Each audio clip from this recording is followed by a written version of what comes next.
The question that is being asked, constantly kagabi pa hanggang ngayon, nag-surrender ba o nahuli?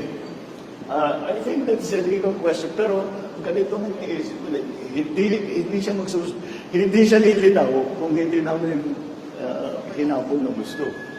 Ang pagkaintindi ko, ang pag-surrender, pag sinabing surrender, I don't know, maybe the legalists can explain this. Pero ngunit ang pagkaintindi ko, ang surrender, kapag wanted ka, ang surrender, pupunta ka sa police station o sa, ewan ko, sa prosecutor, I don't know kung saan. Sabihin sa official authority, sasabihin, nagsusurrender na ako. Alam ko may court order na may arrest order na ako, kaya magsusurrender na ako. Hindi ganyan yung nangyari. Ang nangyari, napilitan siyang lumabas dahil malapit na ang pulis sa kanya. Well, it was really a surrender, no? It was really a surrender.